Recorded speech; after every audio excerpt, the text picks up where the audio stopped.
siento.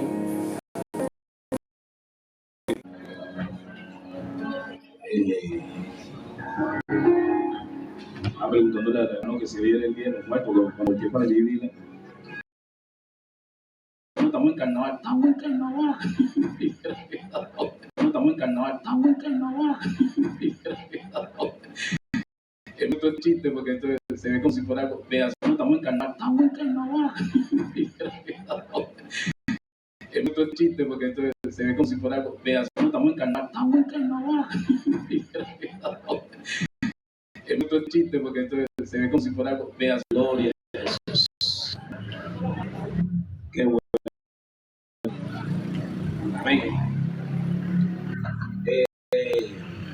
Bueno, estamos llevando un tema que por donde nos está llevando el Señor en estos días y hemos hablado bastante estamos hablando de Israel, mucho, bastante de Israel y porque viendo las cosas que están sucediendo ahorita, ¿okay?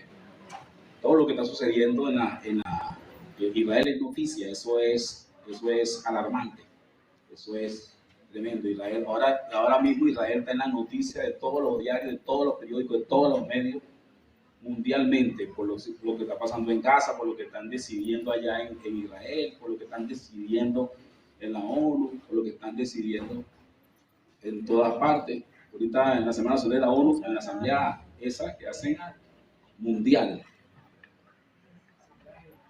la Asamblea General de la ONU, ahorita están, como siempre, deliberando ahí las cosas con respecto al bloqueo en Cuba. Entonces todos dijeron que había que quitar el bloqueo. Y entonces nada más que Israel y Estados Unidos dijeron que no, y el bloqueo sigue, como siempre. Siempre ha sido así. Ellos decían que no, pero Israel y Estados Unidos dicen que sigue y sigue. Así de sencillo. Son el hegemón del mundo. Ahora se conformaron un binomio, tal cual como dice la Biblia. Porque la Biblia dice textualmente en Apocalipsis capítulo 13 que la bestia sale el anticristo, la bestia, las dos bestias que aparecen ahí en Apocalipsis 13, una de ellas es el anticristo que sale del mar, que sale de las naciones, que sale de la potencia del mundo, ahorita el que tiene que salir de Estados Unidos y que ya salió. Y la otra bestia que aparece ahí en ese mismo capítulo es el falso profeta que debe salir de Israel, porque dice ahí textualmente que sale de la tierra, refiriéndose a Jerusalén. Quiere decir que debe salir de Israel. ¿Sabes que antes los hermanos decían que no, que ese falso profeta tiene que ser un papa, que ese falso profeta es un yo no sé qué, que no, es un personaje de Israel. Tiene que ser judío, el falso profeta. Es un personaje incluso que es un personaje que tiene el espíritu de Judas Iscariote. Es un personaje que tiene que salir de allí de Israel. Tiene que salir de allí. Y que va a comenzar en estos días. Dios bendiga a nuestro hermano Edison, cadete de tercer año. Ya va para el cuarto ya. Vamos a saludar yo también.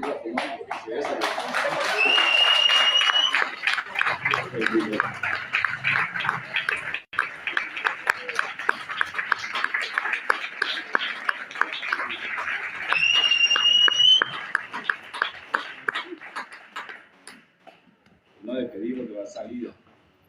Eso me interrumpió, está bien, es válido. Pero vamos por él todo el tiempo para que siga trabajando, que siga luchando. La carrera no es fácil, man. Eso es nada más que no. No digamos valientes. No digamos valientes. Yo no sé cómo decir. Hace mucho una persona me está diciendo que iba a mandar a su hijo para allá. Y yo digo, no, pero no te creas que porque el hijo mío está allá y está en otro, no. Estudia bien el caso. A veces el muchacho sigue allí, no dice que va a hacer una inversión ahí y después el muchacho no vaya a seguir. Porque eso no es fácil. Eso es mucho más difícil de lo que yo jamás había pensado. Nunca imaginé que era tan difícil. Y más después de eso, yo ahora respeto a los militares. Yo no respetaba a los militares, yo era igual que ustedes. Yo decía, no, esos militares, ahora entregándole a todos los militares. Váyanse que con los militares. Yo también hablaba así de forma despectiva a esos militares. Porque yo digo que esos muchachos estudian, que esos muchachos trabajan, que esos muchachos, esa disciplina allá adentro y todo eso, a mí me quedé impresionado. Impresionado me quedé, completamente impresionado. Bueno, sigamos entonces aquí con el trabajo. Vamos a seguir el trabajo. Entonces, no es casualidad que esté armado tanto el programa, el asunto profético. Porque mire lo que le estoy diciendo, que el anticristo debe salir de Estados Unidos porque es la primera potencia del mundo y emerge, y es un país que emerge de Europa, del anglosajón, exactamente como ellos dicen. Entonces, ¡pum!, aparece la potencia del mundo, emergiendo de repente de Europa.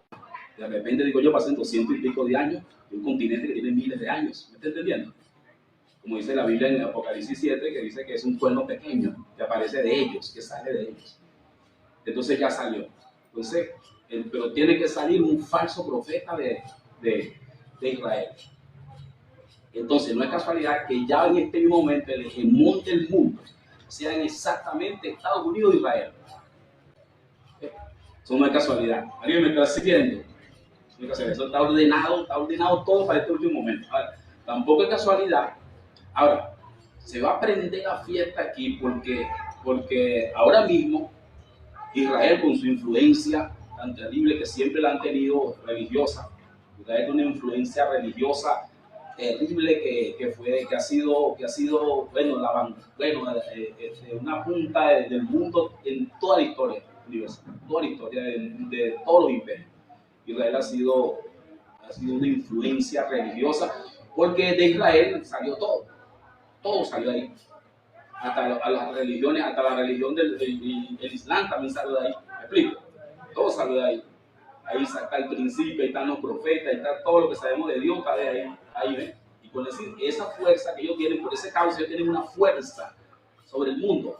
Yo veo siempre a los judíos, que algunos judíos que ponen por TikTok, y entonces hablan con una arrogancia, queriendo decirnos nosotros, ¿qué saben ustedes?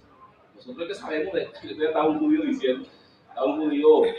diciendo, vi un reportico ahí, y él decía que no había ningún pasaje en el Antiguo Testamento, lo que ellos llaman el Torá, ¿no? Él dice que no había ningún pasaje en el Antiguo Testamento que refiriera que la salvación iba a venir por un tal Jesús, que había un salvador del mundo completo, que no había ningún pasaje en el Antiguo Testamento. Entonces yo tenía ganas de interrumpirlo, mandarle un mensaje, ¿para qué le voy a mandar un mensaje? Son tan cerrados ya. Yo le iba a mandar a leer el Evangelio de Mateo. Yo oye, léete el Evangelio de San Mateo, porque hay 133 citas del Antiguo Testamento que hace el mismo Mateo cuando escribe. 133 citas del Antiguo Testamento donde afirma el evangelista Mateo que Jesús es el Salvador, tanto de ellos como de nosotros y de todo el mundo, basado en 133 citas, hermano, del Antiguo Testamento. Y este judío hablando así, léete el Evangelio de Mateo y después habla con nosotros. Entonces, que el Evangelio de Mateo, como el Evangelio de Mateo fue escrito a los judíos, por eso es que el evangelista siempre está diciendo como fue dicho por los profetas. Como fue dicho, 133 veces dice eso, como fue dicho por los profetas. Y entró en el asno, como fue dicho por los profetas. Y los niños, como fue dicho por los profetas. Y entonces, él tiene que leer ese libro, no habla con nosotros. Él tiene que leer el Evangelio de Mateo, no habla con nosotros. El Evangelio de Mateo fue que lo comprobó. Mateo lo comprobó. Bien escrito. Ellos hablan con una arrogancia porque ellos se creen los dueños de la profecía, porque ellos, como inicialmente ellos fueron los dueños de la profecía, como todo salió de ahí, todos los profetas salen de ahí, ellos hablan con una arrogancia. Ahorita, imagínense ustedes, siempre ha sido así. Por eso es que cuando empezó el cristianismo, cuando empezó el Evangelio de Cristo, el Evangelio de Dios, el choque fue contra los judíos. Choque terrible contra los judíos, porque los judíos eran los que se oponían al mensaje, porque los griegos no sabían nada de eso. Ni los griegos, ni los romanos no sabían de eso. Pero ellos sí creían que eran los dueños de la profecía. Así que Pablo debate y pelea tanto contra ellos en todos los escritos de la carta que escribió Pablo, de un constante combate contra esos judíos. La historia de esos judíos, hermano, no es una historia fácil. De ahí va a salir el falso profeta. Ahorita mismo hay un concepto del que se está manejando en el mundo, que yo lo he visto escrito a lo mejor en alguna parte, que llaman judeo-cristiana, la unión judeo-cristiana. No hay una unión judeo-cristiana. No puede haber una unión judío-cristiana, porque si los judíos no han aceptado a Cristo, ¿cómo hay una unión con cristianos? Es que una unión con cristianos sin Cristo. Pues un fenómeno. lo cual es un fenómeno. Si ellos no han aceptado a Cristo, no pueden tener ninguna unidad con nosotros, ninguna, absolutamente. No pueden tenerla. Si vienen acá, se sienten ahí como unos mundanos. Aló, no le vamos a dar derecho de palabra, ni de oración, ni nada, hasta que no acepten a Cristo. ¿Están aquí o no? Claro, no tenemos ninguna relación con ellos. Ellos no pueden tener relación con nosotros si no aceptan a Cristo. Entonces, una unión judeocristiana política sin Cristo es una cosa infernal, infernal. Porque es la influencia de los judíos y apoyados por el imperio norteamericano, como siempre. Como siempre, ellos fueron apoyados por todos los imperios, los apoyaron y los mataron. Los imperios los apoyaban, los mataban, los apoyaban, los mataban. Por lo menos los romanos. Después de yo no sé cuántos años que los mataron, los apoyaron. Y después los mataron, y después los apoyaron, y después los apoyaron los griegos, y después los mataron, y después los apoyaron los romanos, y después los romanos los mataron, y después los babilónicos anteriormente. Bueno, es un zambulle ahí, una cosa ahí muy clara. Gloria al Señor. De todo lo que ha pasado en la historia con el pueblo judío. Ahora tienen una unidad política judío-cristiana. Eso no existe, hermano. Eso es diabólico, absolutamente diabólico. No puede tener unidad con nadie sin Cristo. La Biblia dice, es más, Juan dijo que si alguno viene con una enseñanza que no es de Cristo a tu casa, ni siquiera lo acepte en tu casa. No hay unidad con una persona que no sea, que sea anticristo. No hay unidad real. Amén. ¿Alguien ha entendido eso? No hay unidad real. Entonces, imagínese usted la que se va a armar ahorita. Ya. Estoy diciéndolo unos días antes, o unos meses antes, o ya te sucediendo. Pero imagínese usted que tienen la revelación ahí en el plato, gloria a Dios, porque por los mensajeros. Imagínese usted la que se va a armar ahorita, cuando aparezca un judío pesado. Ahorita en Israel, haciendo milagros. Y de paso, haciendo milagros como los que hacía Elías. Pidiendo fuego del cielo. ¿Están aquí o se fueron? Imagínense la que se va a armar. Oh, Señor Jesús. Mejor dicho.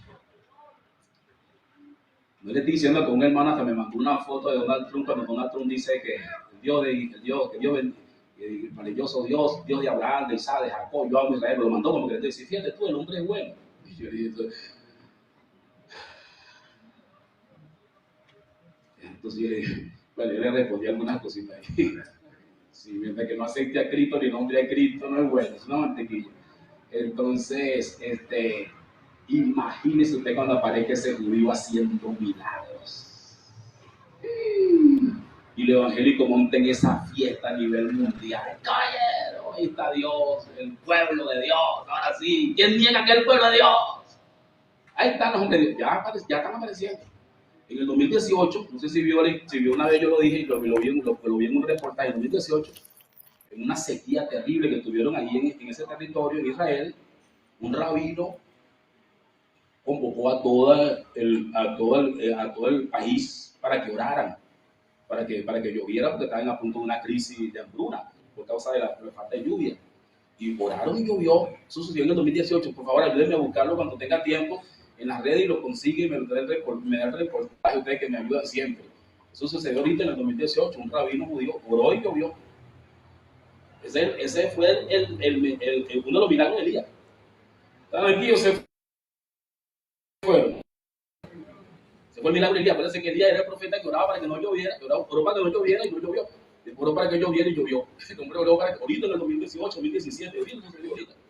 Un rabino, pero va a aparecer uno, no sé si es ese, capaz que ese sea el falso profeta, capaz que estemos al frente del falso profeta y todavía no ha. Claro, ¿por qué? Porque ¿qué es lo que va a hacer el falso profeta? Va a empezar a hacer milagros y va a levantarle la mano al anticristo, delante de todo el mundo, va a levantar la mano y dice, este es el hombre. ¿Tú sabes lo que dijo Benjamín Netanyahu hace 2 años?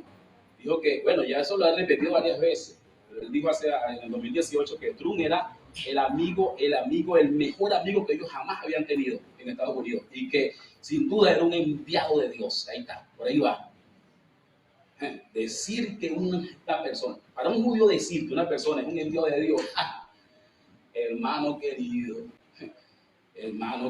eso cuesta muchísimo porque ellos saben que un enviado de Dios no es cualquier persona. Ellos saben que un enviado de Dios es Cristo.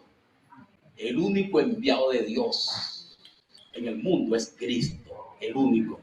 Los demás enviados los envió Cristo, y el Espíritu Santo. Pero el Padre envió solamente al Hijo, porque si el Padre hubiera enviado a alguien más que el Hijo, ¡ay, Señor Jesús! Imagínense si el Padre hubiera enviado a Pablo y a Jesús. Entonces nada supiera cuál es el dolor del Mesías. Jesús envió a su Hijo nada más. El Padre envió al Hijo nada más. El Hijo envió a los 12. Y el Espíritu Santo nos envió a nosotros. Amén. Está claramente en la Biblia. Ahí están los 3 envíos. Entonces, para un judío decir que una persona lo envió Dios, ¡ay, papá! ¿Qué está diciendo, hermano? Está presentándolo casi como un Mesías. Ahorita. Pero cuando el falso profeta se manifieste, lo va a presentar como un Mesías. Este es el Mesías. Este es el hombre que envió Dios. Háganle caso a este hombre. Lo que este hombre diga, eso es. Es el falso profeta, según Apocalipsis capítulo 13, el que hace la estatua y la mete, el que hace la estatua y obliga a todo el mundo a que adore al anticristo. Es el falso profeta que hace eso. Y es el falso profeta que le infunde aliento a la imagen para que la imagen hable. Puede ser un robot, ahora estamos pensando que puede ser un robot, pero la Biblia siempre dijo eso, siempre dice eso, siempre dijo eso. Que le infunde aliento a la imagen para que la imagen hable. Ay. Bueno, nosotros hemos creído con 4 cositas que hemos visto. No, amén, o sea, amén. Nosotros no estamos esperando, nosotros no necesitamos ver todo eso, pero mire, cuando ese judío empieza a hacer milagros, ahí sí se va a alborotar, caballero. El mundo, los evangélicos prendidos, ahí está ese Dios nos está ayudando. Y Donald Trump prendido y todo el mundo, imagínese usted, caballero. ¿Y nosotros qué? Tranquilitos aquí como si nada. Y esperando al Señor nos arrebate, esperando que el Señor nos viene a buscar. Gloria al Señor, hace un tiempo glorioso para nosotros. ¿Cuánto da gloria a Dios por eso? Entonces, fíjense, ahora mismo se juntaron, ahora mismo de hace años están ahí, pero ahora son un bloque, ¿cómo se llama? Hacen lo que le da la gana, deciden ellos son ellos, pues. Y están ahí armados. Hasta que aparezca el falso profeta, el anticristo, es posible que ya apareció, es posible que sea ese caballero que está ahí, Donald Trump. Si no es él, es el que viene después de él, pero las posibilidades de que sea él son bastante. Pero bueno, vamos a esperar. Como diga Dios. Pero las posibilidades de que sea el anticristo son por lo menos un 90%. Para no exagerar. Ni bajar ni subir. Más o menos un 90% es de que Donald Trump sea el anticristo. Un 90% más o menos. Pero como han aparecido otros personajes que también han sido también muy parecidos y que han sido el anticristo.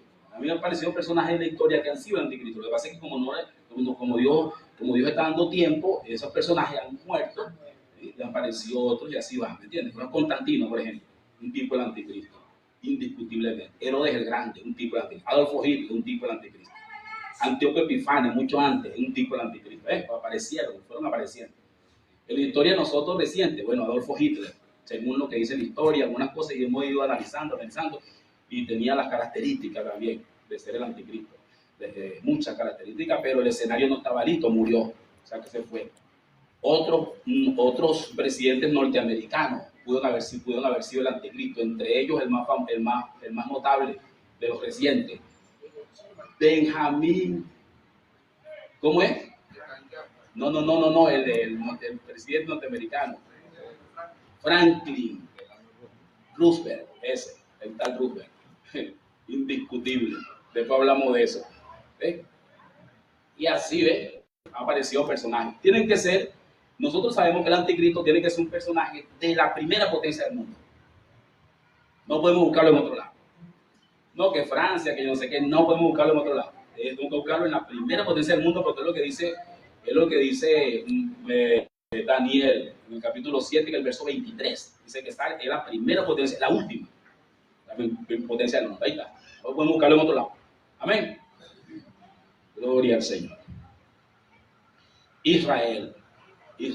Oh, Señor Jesús.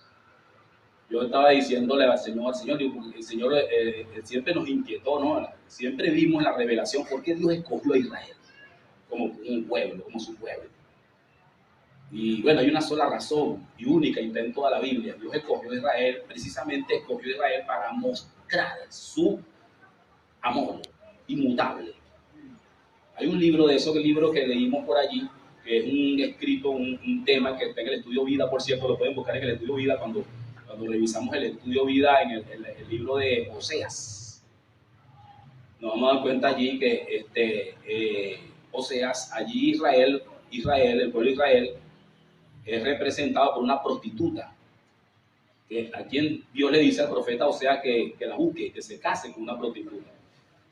Y la prostituta en cuestión lo abandona y Dios le dice que la vuelva a buscar.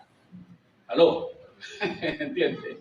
Y entonces vuelve a buscar a la prostituta. Tiene que leer el libro para que usted vea. Ese libro muestra el amor de Dios, inmutable. Y entendemos por qué Dios escogió a Israel. Dios escogió a Israel precisamente para mostrar su amor. Sabía que Israel era infiel, sabía que iba a ser infiel, pero aún así lo escogió para mostrar que él no cambia, su amor no cambia, no es cambiante. Y sea lo que sea que comete, el error que comete, la persona que ama, él sigue dando la oportunidad. Y entonces cuando le preguntamos a Dios, Señor, ¿por qué tú escoges a Israel precisamente? Bueno, Dios te muestra, Dios muestra que Dios escoge a Israel para mostrar su amor y su misericordia, ¿no? Con ese pueblo, pero tan desleal. Pueblo desleal, pero impresionantemente desleal, impresionantemente. ¿Por qué? ¿Por qué digo que es impresionante? Porque la cantidad de milagros, la historia de Israel es una cosa, lo más fascinante. Hollywood se ha hecho rico haciendo películas inspirados por las historias de Israel. ¿Dónde creen ustedes que sacaron todas esas películas de Hércules, de yo no sé qué, del otro, de esos héroes que salen en Hollywood, están basados en la historia de Israel? De David, por ejemplo, la historia de Sansón, de Moisés. Ayer estaba viendo otra vez la historia de Moisés. A Miguel le gusta mucho ver, pero ya era muy tarde, eran como las 10 de la noche cuando estaban dando Moisés que vamos a dormir. La historia de Moisés es una cosa tan fascinante, tan increíble, es impresionante que de todo, hermano, que me parece a mí que hoy el mundo cuente el hallazgo de la civilización de Egipto, los hallazgos sus pirámides, las cosas que hicieron, pero realmente los milagros, realmente la historia de Egipto, lo más fascinante, lo más tremendo, lo más extraordinario que sucedió en Egipto, sucedió cuando el pueblo de Israel salió de allí. Las 7 plagas, las cosas que vinieron sobre el pueblo para que pudieran soltar el pueblo de Israel, para que el pueblo de Israel pudiera salir, una cosa tremenda, el Mar Rojo, el milagro del Mar Rojo, que se abrió para que el pueblo de Israel pasara en seco y se cerró cuando Faraón y su ejército estaban en el medio del mar. Una persona estaba diciendo, no, yo no creo eso, que el mar se haya abierto. El mar se abrió porque vino una marea, bajó la marea y por ellos pasaron. Ay, porque se juntó después cuando iba el ejército, porque se juntó repentinamente cuando iba el ejército de Faraón. Y desapareció al Faraón y a todo ese ejército. Y Dios le dijo a Moisés, míralo bien el ejército porque no lo vas a ver más nunca. Y le cayó el agua encima y lo robó a todos.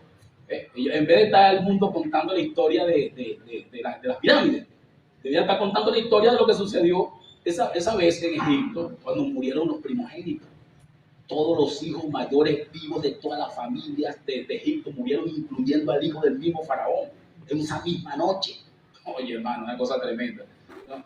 Entonces, a pesar de todas esas historias, que los judíos hayan sido incrédulos, hermano, eso es. Cuando aparecieron los profetas, cuando aparecieron los apóstoles predicando, todo Israel tenía que creer, hermano. Aún después de haber asesinado a Cristo. Cuando apareció Cristo, cuando vino Cristo en carne, ellos debieron haber creído, hermano. Cuando lo oyeron a Cristo, la sabiduría con la que Cristo hablaba, la forma como citaba a los profetas, todos debieron haber creído. De hecho, creyeron. La mayoría del pueblo creyó. El pueblo creyó, por eso lo que pasa es que estaba sometido por un liderazgo, un liderazgo perverso que terminó dominando a la gente. El pueblo creyó, mucha gente del pueblo, creyeron, pero dominado por los escribas, por los fariseos, por los religiosos, por los líderes de aquella época, no pudieron hacer nada. Por eso es que Cristo en la cruz los absolvió a todos de la condenación, cuando dijo perdónalos porque no saben lo que hacen, que estaba refiriéndose al pueblo, no exactamente a los líderes, sino al pueblo que estaba allí inocente. inocente no, pero que había sido llevado por ese liderazgo. Era impresionante. Ahora, fíjese esto, nosotros revisamos la Biblia, nos damos cuenta que la caída del pueblo de Israel fue, como lo hemos dicho varias veces, después de fue atrás, cuando la primera vez cuando ellos pidieron un rey, cuando gobernaba Dios, el pueblo de Israel, Dios lo gobernaba a través de los profetas. Y el profeta que llevaba la delantera en ese momento, cuando Dios gobernaba el pueblo, era el profeta Samuel. Ellos llegaron donde Samuel, nosotros queremos un rey, queremos ser una nación igual como las demás. Queremos tener un rey, nosotros también. Todas las naciones tenían un rey. El gobierno de reyes es un gobierno que puso el diablo en la tierra. Dios, ese no es el modelo de Dios. ¿Alguien entendió eso ya, verdad que sí? Ese no es el modelo de Dios. El modelo de Dios no es el modelo de un rey. El rey es Dios. El modelo de Dios de gobierno es a través de los profetas y de los ancianos. Ese es el modelo de Dios. Dios no cambia. Y así Dios gobernaba al pueblo de Israel. Ellos dijeron, no, nosotros no queremos ese gobierno. Es un gobierno no. Nosotros queremos un rey igual como las demás naciones. El profeta Samuel les advirtió, un rey. No vale, no es así, un rey se le va a agarrar, las mujeres, le va a agarrar las mejores tierras, le va a agarrar, un rey se va a apoderar de ustedes. No, ese no es el modelo de Dios. Pero ellos, cuando Samuel fue a consultar con Dios, Dios le dijo a Samuel, bueno, ellos no te abandonaron a ti, ellos me abandonaron a mí, ellos me desecharon a mí. Ok, ahí empezó la debacle del pueblo de Israel. Ahí empezó Israel a desobedecer. Vino Saúl. Saúl fue desobediente a Dios y fue a parar al infierno de paso. Después de Saúl, Dios siguió tratando. Una cosa que tiene Dios es que Dios a una persona, a un pueblo, a cualquiera, le da bastante oportunidad. Dios es un Dios de oportunidades. Amén. Y si no, pregúnteselo usted mismo. Nosotros estamos aquí porque Dios nos sigue dando oportunidades. Aleluya. Me estoy acordando del testimonio del pastor Julio Nieves. Julio Nieves dice que cuando estaba, el apóstol Julio Nieves, él dice que cuando estaba en el piso le sintió una mano en la espalda. Le habían dado 18 tiros o 16, no sé. Lo cierto es que él sintió que le pusieron una mano en la espalda y Dios le dijo, te voy a dar otra oportunidad. Él se levantó, él dice que se levantó del piso con los tiros y fue a atender al hospital. En el hospital fueron a asesinarlo, en el hospital Vargas, y lo que pasa es que no lo encontraron. No se sabe cómo no lo encontraron porque él estaba ahí. Cuando entraron los malandros, que en esa época era una moda de rematar a los muchachos en el hospital, cuando entraron los malandros, lo fueron buscando cama por cama, y cuando llegaron a la de él, no lo vieron y pasaron para la otra. No, impresionante, ¿no? A usted Dios no le ha dado oportunidad de ese tipo, pero no le ha dado de otra fuente, de otro tipo. No las ha dado sin darnos cuenta. Claro, a veces sin darnos cuenta Dios nos dio la oportunidad. Cruzamos por donde no teníamos que cruzar, nos desviamos, nos enfermamos y adelante de un barranco nos quedamos accidentados y nos iban a dar un tiro en la otra esquina, nos veníamos. O sea, Dios me dio dando oportunidades. Dios es un Dios de oportunidades. Imagínese usted la oportunidad que Dios le ha dado al pueblo de Israel. Y cómo Dios siguió tratando con el pueblo de Israel. Aún después que pidieron rey, Dios siguió tratando con el pueblo de Israel. ¿Quieren un rey? Está bien, pero mandar un rey vivo y mandó a David. David sufrió golpes de estado, David hicieron de todo con David. Pero después de David, Salomón y los hijos de Salomón pues, terminaron de hacer el desastre de la nación. Dios tuvo que dividir la nación, hasta el sol de hoy está dividida, samaritanos y judíos, hasta el sol de hoy están divididos. Viven 1000 judíos samaritanos en Palestina, ahorita en Cisjordania, el norte de Cisjordania, ya viven todavía una comunidad de samaritanos. Ellos siguen divididos, judíos de Judea, de Judá y samaritanos, el resto del pueblo de Israel. Hasta el sol de hoy, desde hace ¿cuánto? ¿Desde hace casi 3000 años. ¿Qué le parece? Están divididos, una cosa increíble. Lo terrible que son esas divisiones, hermano. Esas divisiones religiosas, lo terrible que son. Que nosotros tenemos que librarnos de eso. Amén. Entonces, con todo eso, Dios sigue dándole oportunidad. Yo creo que la última oportunidad que Dios le dio a Dios, y cuando vemos la Biblia nos damos cuenta, revisamos bien, nos damos cuenta que la última oportunidad que Dios le dio al pueblo de Israel, perdón, se la dio cuando ellos regresaron del cautiverio babilónico. ¿Sabe que Dios los entregó al imperio babilónico? El imperio babilónico saqueó a Israel, derribó, tumbó el templo, se llevó toda la riqueza que había en el templo. El imperio babilónico derrumbó toda la cerca, las murallas de Israel, todo. Se llevó a su territorio cautivo miles de judíos israelitas. Mató, violó a las mujeres, a los niños, asesinó. Ahí en Israel quedaron poca gente vivos, sobreviviendo, sin muros, sin real, sin amigos, sin nada.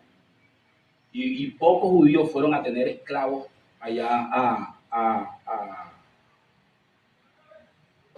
a Susa, creo que era la capital del imperio babilónico todavía, desde ese momento. Ur de los Caldeos, perdón. Entonces cuando ellos duran 70 años en ese cautiverio, y después de 70 años, tal cual como habían dicho los profetas, ellos regresan. Todos los profetas que están los profetas, bueno, no todos, la mitad de los profetas que están en lo que son considerados los profetas menores, que escribieron en ese tiempo de cautiverio, incluyendo algunos profetas mayores, como el caso de Daniel, Ezequiel. Ellos escribieron desde el cautiverio, estaban cautivos cuando escribieron. Daniel en el palacio, de Ezequiel en el río Quebar, todos eran cautivos de Babilonia cuando escribieron. ¿Aló? Y todos ellos escribieron de lo que iba a pasar. Jeremías, los 70 años que iban a estar en el cautivo. Y después de los 70 años que estuvieron cautivos en Babilonia, ellos regresaron, tal cual como Dios lo había dicho. Un decreto de un emperador persa, ellos, y con ayuda y bajo la dirección de un hombre llamado Nehemías, que escribe su propio libro, que tenemos acá el libro de Nehemías. Les pido que lo lea con calma para que usted vea. Nehemías, que era el copero del rey, regresa junto con algunos judíos, entre ellos Esdras, que también tiene un libro aquí en la Biblia, y los demás, para reconstruir el templo, reconstruir la ciudad, reconstruir Jerusalén, pero bajo el imperio persa. Ellos no construyeron ni levantaron otra vez el país como una nación, sino como una provincia del imperio persa, pero por lo menos ellos podían regresar a Jerusalén y levantar otra vez el templo, la ciudad. ¿Alguien me está entendiendo? Eso, por lo menos ellos hicieron eso. Cuando Nehemías regresó, cuando ellos, después de tanta guerra, de tanta batalla que ellos libraron ahí en Jerusalén, que ellos construyen otra vez el templo, ahí fue cuando el templo fue construido por segunda vez. Recuerden que el templo había sido construido por primera vez por Salomón, el hijo de David. Fue destruido por los babilónicos. Y entonces Nehemías lo construyó por segunda vez. Nehemías con Esdras, con Josué, con otros más que estuvieron ahí en esa tremenda construcción. ¿Okay?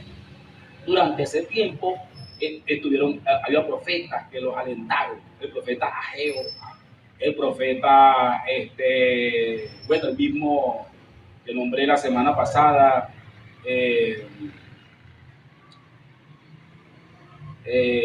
Malaquías, y otros profetas escribieron durante ese momento de la reconstrucción del templo. Cuando Nehemías terminó de reconstruir el templo y de construir nuevamente las murallas, de reconstruir la ciudad, llamó al pueblo Israel, a todo el pueblo Judea, lo llamó para reconciliarse con Dios, y así lo hicieron. Dice la Biblia que Esdras leyó todo el libro de la ley, que ellos se habían olvidado de ese libro. Durante 7 días dice que Esdras leyó en el pueblo, delante de todo el pueblo, el libro. Dice la Biblia que se arrepintieron, lloraron. Ellos hicieron un espectáculo allí, juraron ser fiel a Dios, regresar a la camino de Dios. Y bueno, a partir de ahí Israel más nunca tuvo un rey. A partir de ahí ellos no agarraron el orden de Dios, pero por lo menos ellos mantuvieron tampoco podían tener un rey exactamente, porque era una provincia del Imperio Romano. Podían tener una figura como un gobernador, como un rey allí, bajo el Imperio persa, ¿sabes? Pero no lo hicieron. Pero aún así, el oscurantismo, lo que se presenta en la Biblia después que Nehemías y Esdras construyen Jerusalén, lo que se ve a partir de ahí es una decadencia al pueblo de Israel. O sea, que siguió en la decadencia. O sea, que se alborotaron, lloraron, gritaron, se arrepintieron esa vez, pero no fue real, fue algo de los labios. Por eso es que Jesús más adelante se lo saca en cara y le dice, este pueblo de labios me honra, de labios, pero su corazón está lejos de mí. ¿Alguien me está siguiendo? Jesús se lo saca en cara porque ellos ese día se arrepintieron, pero ¿qué va? Ellos siguieron en su decadencia, siguieron en su maldad, siguieron en su engaño, siguieron en su idolatría, siguieron en todo lo malo que ellos venían haciendo y siguieron hasta que vino Jesús. Cuando llegó Jesús, encontró al pueblo en una total decadencia. El templo todavía estaba construido porque lo había construido Nehemías. Aunque había pasado algo importante ahí en el templo, pero el pueblo estaba en una decadencia total, gobernada religiosamente por unos líderes perversos, malos, unos líderes indolentes, unos líderes políticos, unos líderes macabros. Jesús le dijo, son unos sepulcros blanqueados, es decir, son unos tumbas, por fuera están bien pintaditos y por dentro están llenos de huesos. Jesús los acusó de que eran víboras, una generación de víboras. Jesús los acusó de que eran hipócritas, de que colaban un mosquito y se tragaban un camello. Jesús los acusó de ser indolentes, bueno, Jesús los acusó de todo esos fariseos, ese liderazgo. Y era algo podrido, completamente falso los fariseos. Por eso es que a una persona cuando se le quiere ofender, cuando yo ofendí a una persona, dígale fariseo. No le mente más la madre que soy muy grotesco, dígale fariseo. Y tú lo que eres un fariseo, muchachos, es una ofensa grandísima. El que no sabe, no se da cuenta de lo que le están diciendo. Que todos los insultos peores se lo echó Dios, lo echó Jesús mismo en persona a esos fariseos. Incluso cuando vinieron a arrepentirse, Jesús siguió ofendiéndolos. Muchos de los fariseos cuando venían a arrepentirse, Jesús dijo, generación de víboras. ¿Quién nos enseñó a huir de la ira venidera? Es tanto así que la Biblia dice que Jesús explicó a los discípulos, eso también es Mateo capítulo 13, que no les hablaba claramente para no dar la oportunidad de que se arrepintieran. A los discípulos le preguntaron, ¿por qué le hablas en parábolas? Y Jesús le dijo, para que no entiendan, para que no se arrepientan y después tengan que salvarlos. No estaba interesado Jesús en salvarlos. Pues una persona, no sé mucho me está tratando de corregirme, yo fui escribirme en estado algunas cosas, o dije en una predicación unas cosas, y entonces no le gustó, pues. Entonces dijo, no, pero no es así, Dios no quiere que nadie se pierda. ¿Cómo? No, porque la Biblia dice que Dios no quiere que nadie se pierda, sino que todo proceda al arrepentimiento. Cuando Pedro escribió eso, estaba refiriéndose a los hermanos. No quiere que ningún hermano se pierda. ¿Aló? No estaba refiriéndose a todo el mundo. Hay gente que Dios quiere que se pierdan, se van a perder y ya está. Incluso la Biblia dice que ya está destinado. Dice que hace tiempo no está ociosa su condenación. O sea que ya la condenación está funcionando. Entonces que el agua de fuego está hirviendo, está ardiendo, el infierno, todo eso está ardiendo, para allá que van, ya están condenados. Como eso de que Dios no quiere que nadie se condene, no es que se condene. Dios quiere que, ¿cómo lo va a condenar? Muchacho, no para la quinta página, eso no lo va a salvar, nadie lo va a salvar. Entonces cuando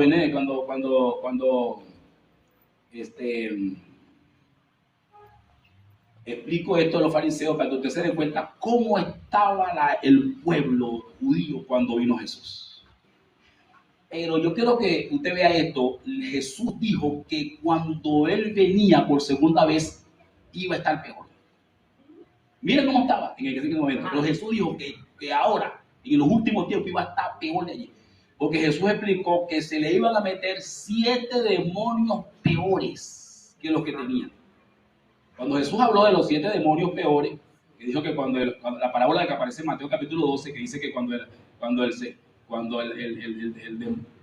espíritu inmundo sale, entonces dice, voy a buscar anda por lugares secos buscando reposo. Entonces al tiempo dice, voy a volver a mi casa. Entonces cuando llega a la casa la encuentra adornada, barrida, pero vacía. Entonces dice que él no se mete, sino que él dice que el espíritu inmundo va y busca 7 espíritus peores que él. Y van. Dice, por eso es que esa casa viene a ser peor que al principio. Y Jesús termina esa parábola diciendo, así sucederá con esta perversa generación.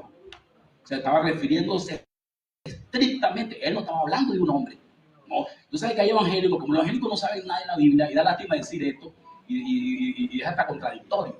Los evangélicos le dicen una cosa: usted no se confíe con un evangélico va a hacer un café, normal, incluso no le dije aconsejar que cante cualquier cosa, cante un evangélico, pero el evangélico está loco. ¿Aló? Mejor dicho, porque ya voy a explicar, porque voy a hablar, porque la historia de Israel es muy parecida a la historia de la iglesia. La historia van juntas, cometieron los mismos errores. Por eso es que Cristo está a punto de venir y ellos no se dan cuenta. Porque tú estás loco, ¿me entiendes? ¿Sabes que las canciones que cantan? Por aquí, por ejemplo, yo tengo unos audios, yo lo voy a poner más adelante. Unos audios de los mejores predicadores de ellos. Para que ustedes lo que dicen los mejores predicadores de ellos, usted va a dar cuenta que están locos. ¿Aló? Entonces, yo voy a poner lo que usted se da cuenta que están locos. Entonces, tómese un café con ellos y hacer un aplauso y no, mi normal. A mí me invitaron antier para ir a la plaza. Era el día de la Biblia. Y yo fui porque me mandaron una invitación. Y yo fui porque me mandaron una invitación a mí personalmente. Yo fui. Porque tampoco uno puede ser tampoco, ¿cómo se llama? ¿Ah? Es cierto, me mandó invitación y está firmado por la alcaldesa, más rápido voy a ir. Entonces yo fui y me llegué hasta allá. Van a hacer una celebración del día de la Biblia. Dice, van a entregar unos reconocimientos a los pastores. Yo digo que tenían que poner, van a entregar un reconocimiento a todos los pastores, menos usted. Tenían que ser más claro en la carta. Yo tenía un reconocimiento a todo el mundo, menos a mí. Yo estaba sentado en la silla de adelante. Pero el colmo de los colmos es que el día de la Biblia los pastores dieron un reconocimiento a Juan León. El día de la Biblia. ¿Qué tiene que ver Juan León con el día de la Biblia? ¿Vieron una Biblia? Entonces ellos hablan del premio Nobel de la Paz. El mundo es igual. El mundo de adentro, el mundo de afuera, el mundo es el mundo. Si ustedes critican el premio Nobel de la Paz, no le van a entregar un reconocimiento a la alcaldesa el día de la Biblia. ¿Qué tiene que ver la alcaldesa con el día de la Biblia? Con todo respeto a la primera dama del municipio. ¿Qué tiene que ver María Corina Machado con el premio Nobel de la Paz? Es la misma vaina, es la misma corrupción. Llámese farisaica, llámese evangélica, llámese, el mundo es el mundo está loco. ¿Alguien me está entendiendo? Oye, yo me sonreí, aplaudí a todo el mundo y me dije, gracias a Dios. Eso sí, si me vuelven a invitar no voy a ir, porque esta vez me dieron razones para no ir. Porque tú no puedes abandonar a nadie que no te dé razones. Eso es lo que hace Dios. Por eso es que Dios aguantó al pueblo de Israel. Hasta hoy, ya lo vamos a leer cuando se fue. Cuando fue la última vez que estuvo con Israel. Lo aguantó para que cuando se fuera no hubiera ningún problema. Y no hubiera ahí fuera a decir ningún tribunal que Dios era malo. No, tú eres malo y tú levantaste a ese pueblo. Porque cuando Dios quería fulminar, una vez Dios quiso fulminar a Israel, devorado del pueblo, y se atravesó Moisés. Y Moisés le dijo, no reviertes a ese pueblo, está loco, ¿qué van a decir de ti? Y Dios se aguantó. Porque Dios era amigo de Moisés, se aguantó. Y mira todo lo que aguantó, miles de años aguantó después de ahí, hasta que vino y finalmente lo reventó. Porque tenía que reventar. Es una cosa, pero yo dije que Dios hablaba de esto. Y esto ahora se me salió, porque yo cuando me paro aquí, se me entra un espíritu, el espíritu de profecía es muy chismoso, hermano. Chismoso en el sentido positivo. Tiene que decir cosas. Hay veces que el hermano me dice, mire, no digas tantas cosas, pero es que tú eres que está aquí lleno del Espíritu Santo. Porque si fueras tú, no jodas, hasta el mundo, supieran hasta dónde estás. Tú no sabes lo que es hablar en un espíritu. Tú no sabes lo que es hablar en el espíritu al frente de todo el mundo y que tú no tengas miedo ni compromiso con nadie. Tú no sabes que tú sepas eso. Tú vas a saber, claro, tú estás ahí, estás sentado tranquilo ahí. Si fuera yo no dijera eso. Yo no dijera, si fuera tú, claro, porque tú no tienes el espíritu de Dios, ni tienes el espíritu sin compromiso que tengo yo. Yo tengo un espíritu comprometido estrictamente, únicamente con Dios. Y eso me hace ser diferente a ti. Tú eres más prudente, porque no tienes el mismo compromiso ni el mismo espíritu que yo tengo. Por eso es que tú eres más sabio que yo. ¿Aló? ¿Se fueron o están aquí?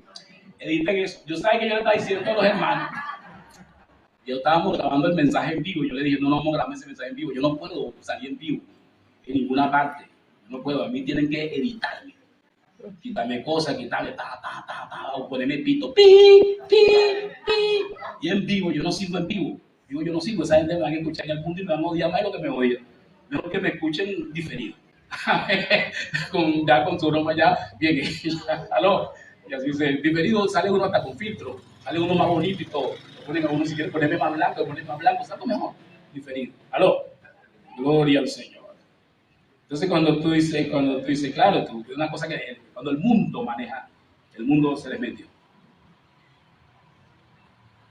Cuando vino Jesús y entró en el templo, la entrada de Jesús en el templo, después de tantos años esperándolo, 760 años antes había hablado Isaías de la entrada de Jesús al templo, imagínense usted, 760 años antes. Y cuando entró Jesús en el templo, que yo digo, ¿por qué entró Jesús en el templo? Bueno, entró porque era una oportunidad que le estaba dando. Una oportunidad que Jesús sabía, que Dios sabía de que ellos no iban a agarrar. Ya ellos estaban fuera, pero Jesús aún así le estaba dando esa oportunidad. No sé si me estoy explicando. Ellos estaban fuera desde Nehemías. Porque Nehemías construyó el templo, unos días después ellos estaban fuera. Ya ellos estaban fuera, ya Dios no estaba allí.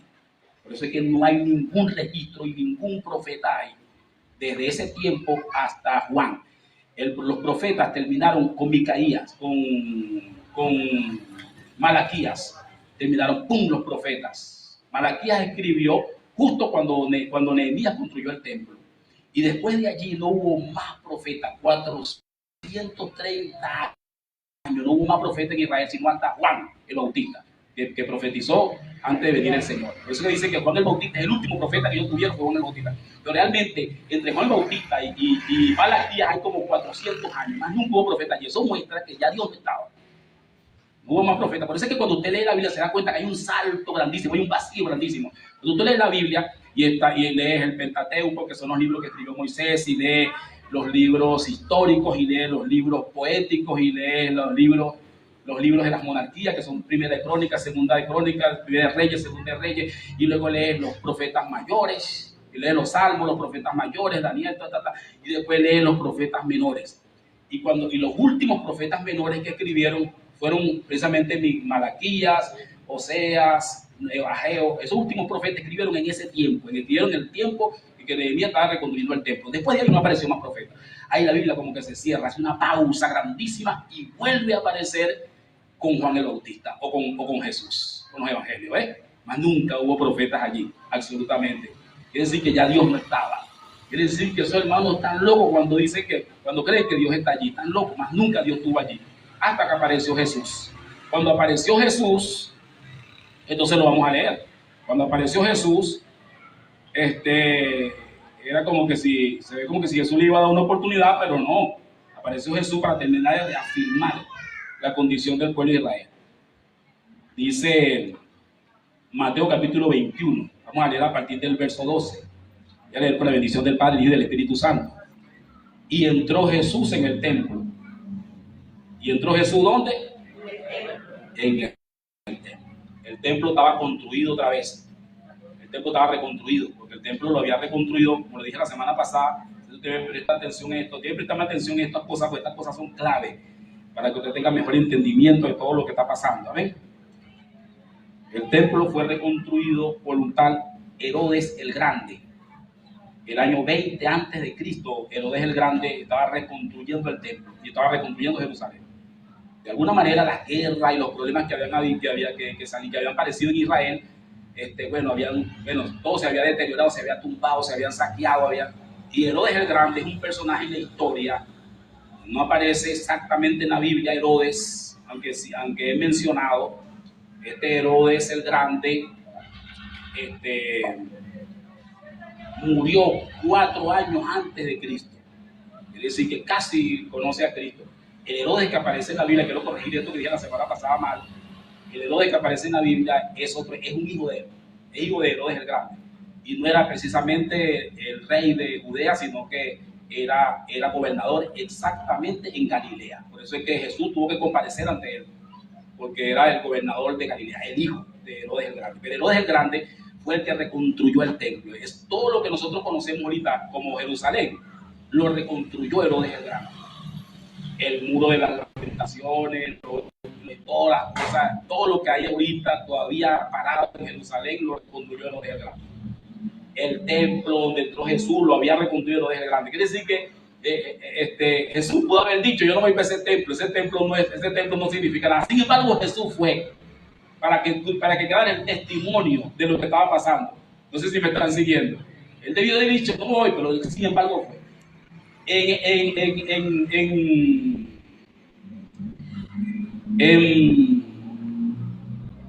¿Y cuándo fue? Fue con el fin de denunciar lo que estaba pasando allá dentro del templo. Dice el texto: y entró Jesús en el templo y echó fuera a todos los que vendían y compraban en el templo, y volcó las mesas, los cambistas y los asientos de los que vendían palomas, y le dijo: escrito está: mi casa, casa de oración será llamada, a vosotros estáis haciendo de ella cueva de ladrones. Y eso lo habían convertido, de paso. Y vinieron a él en el templo ciegos y cojos y los sanó. De que quedara testimonio claro de quién era el que estaba ahí. Por eso dije: ellos no creyeron porque no le dieron la gana de creer. Pero los principales sacerdotes y los escribas, viendo las maravillas que hacía, y los niños dando voces en el templo y diciendo: sana el hijo de David, se indignaron. Por eso le dije que hace un momento que el pueblo sí creía. ¿Aló? Y le dijeron: oye lo que estos dicen. Jesús les dijo: sí, nunca leíste de la boca de los pequeños y de los que maman, perfeccionaste la alabanza. Y dejándolos, salió fuera de la ciudad a Betania y pasó allí la noche. Hace un tiempo yo decía: era tanta la hostilidad del ambiente, así se sentiría Jesús de incómodo en Jerusalén, que ni siquiera podía dormir allá. Todo el registro dice que todas las veces que todo ese tiempo que estuvo en Jerusalén, no dormía en Jerusalén. Salía de la ciudad en la noche y dormía en Betania. Así sería el rechazo de lo que sentía allí. No, es una cosa tremenda, que los hermanos hagan peregrinaciones para Jerusalén, llevando gente que va a bautizarse allá, y que tierra santa del río, yo no sé qué, piedra del río de Jordán, y los hermanos tan locos como que no leen la Biblia, ¿no? Lo que realmente se convirtió Jerusalén. Gloria al Señor. Por la mañana, cuando volvía a la ciudad, tuvo hambre, y viendo una higuera cerca del camino, vino a ella y no halló nada en ella, sino hojas solamente. Y dijo: nunca jamás nazca de ti fruto. Y al instante se secó la higuera. Gloria al Señor. Esta higuera que aparece aquí es indiscutiblemente Israel. Eso quiere decir que Israel desde ese momento está seco. ¿Cómo dije? Seco. Lo que está pasando con Israel ahorita fue lo que dijo Jesús más adelante, que iba a brotar otra vez las hojas sin fruto. Es lo que está pasando en Israel ahorita. Están brotando otra vez las hojas sin frutos. Claro, no puede haber frutos si no está Jesús. Amén. Decimos que Israel es la higuera porque ya Jeremías lo había dicho. Por ejemplo, en Jeremías capítulo 24, verso 2, una cesta tenía higos muy buenos, como los primeros higos maduros, pero la otra cesta tenía higos muy malos, podridos, que no se podían comer, hablando de Israel. ¿Aló?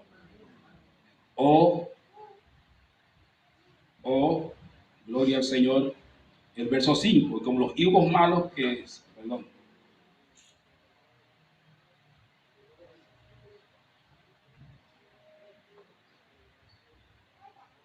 Gloria al Señor.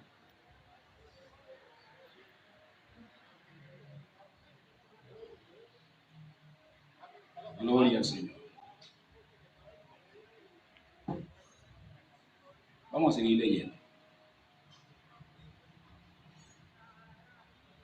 Viendo esto, los discípulos se maravillaron y dijeron: ¿cómo es que se secó enseguida la higuera? Respondiendo Jesús le dijo: de cierto os digo que si tenéis fe y no dudáis, no solo haréis lo de la higuera, sino que si a este monte decís: quítate y échate en el mar, sucederá. Y todo lo que pidas en oración creyendo, lo recibiréis. Amén. Todo lo que pidas en oración, creyendo. Levanten su mano derecha para que reciba esa palabra. Una promesa, una palabra que Jesús le dejó a todos los discípulos, nos dejó a nosotros. Todo lo que pidamos al Padre, creyendo, lo recibiríamos. Aleluya. Aleluya. Cuando entró en el templo, los principales sacerdotes y los ancianos del pueblo se acercaron a él mientras enseñaba y le dijeron: ¿con qué autoridad haces estas cosas? ¿Y quién te dio esta autoridad? Y cuando Jesús le dijo: yo también os haré una pregunta. Si me la contestáis, también yo diré con qué autoridad hago estas cosas. El bautismo de Juan, preguntó Jesús, ¿de dónde era? ¿Del cielo o de los hombres? Ellos entonces discutían entre sí diciendo: si decimos del cielo, nos dirá por qué no le creíste. Y si decimos de los hombres, tememos a la multitud porque todos tienen a Juan por profeta. Y respondiendo a Jesús dijeron: no sabemos. Él también les dijo: tampoco yo os digo con qué autoridad hago estas cosas. Gloria al Señor. Me llama la atención esto, ¿no? La semana pasada yo estaba hablando precisamente de lo que dice el profeta Malaquías en el capítulo 3. Malaquías en el capítulo 3 hace énfasis en los mensajeros de Dios. Escuche bien esto. Los mensajeros de Dios. Hay un asunto acá con los mensajeros de Dios. Yo sí quisiera que este punto, que lo que voy a decir ahora, lo escucharan todos los hermanos de las otras localidades, las próximas localidades, las localidades que vamos a, que si Dios nos permite, antes que se acabe el tiempo, vamos a abrir. Tenemos la comisión de fundar la iglesia de Dios en algunas comunidades, en algunas localidades, donde Dios nos permita, según el tiempo que tenemos. No tenemos mucho tiempo. ¿Cuántos se dieron cuenta de eso? No tenemos mucho tiempo. Nosotros estamos aquí, hermanos, en Israel están discutiendo para entrar, los otros están... Es una cosa pero tremenda. Oh, Señor Jesús. Cuando termine de predicar, yo voy a decir algunas cositas a ustedes, proféticamente, y para que ustedes se sigan poniendo un poquito más las pilas respecto a las cosas que van a suceder ahorita, que pueden suceder ahorita, que van a suceder aquí en Venezuela. Pero yo quisiera que esto que voy a decir, bueno, los hermanos, porque ahí es donde tenemos el problema más grave de la iglesia. Y los problemas de la iglesia, están aquí. Aquí se presenta uno de los principales problemas del cristianismo a nivel mundial, de toda la historia, de todo el tiempo. Se presenta acá, caballero. Yo les decía que la palabra Malaquías significa mensajero. Malaquías en el capítulo 3 aborda, menciona 3 o 4 mensajeros, vamos a decirlo para ver cuántos son. 3 o 4 mensajeros que fueron claves, fundamentales en la vida de la economía de Dios, tanto antiguo como nuevo testamentario. Porque Malaquías cita, en primer lugar, Malaquías se presenta el mismo como el mensajero de Dios. Pues incluso ese es su nombre, mensajero de Dios. El problema de Israel de un principio fue que no le paró pelota a los mensajeros. No reconocieron a los mensajeros. Ay. Es una cosa tremenda, hermanos. Y Dios envió mensajeros y no le pararon pelota a los mensajeros. ¿Por qué?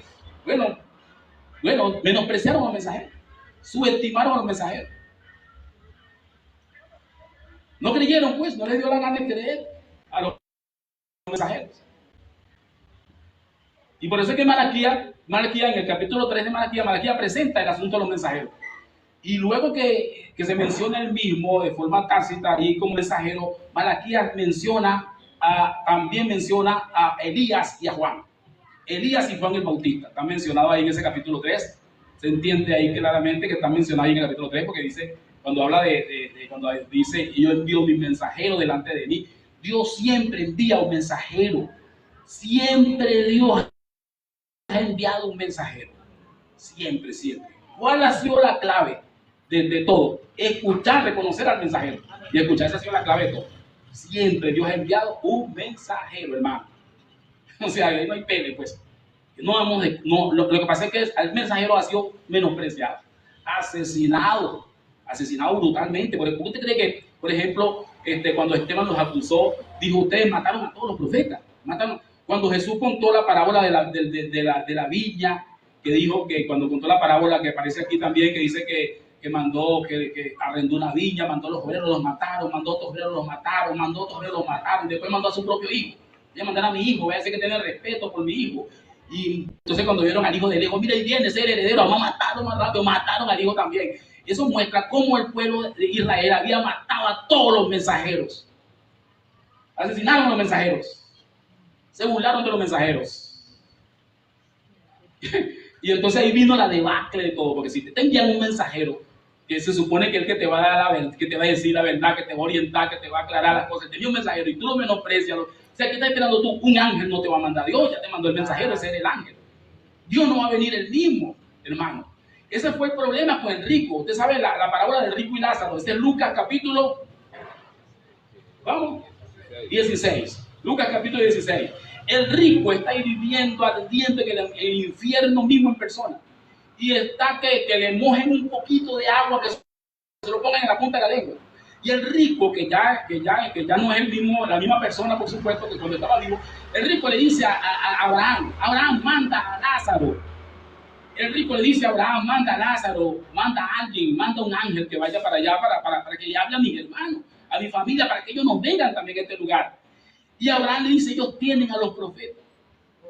Y el rico le dice, pero no van a escuchar a los profetas.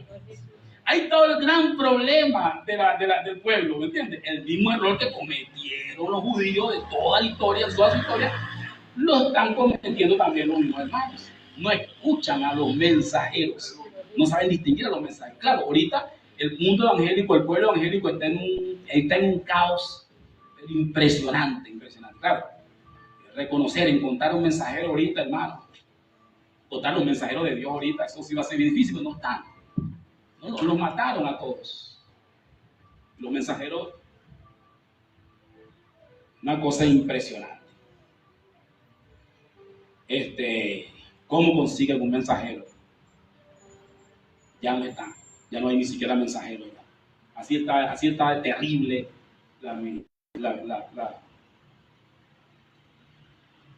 así está de terrible la situación de los hermanos.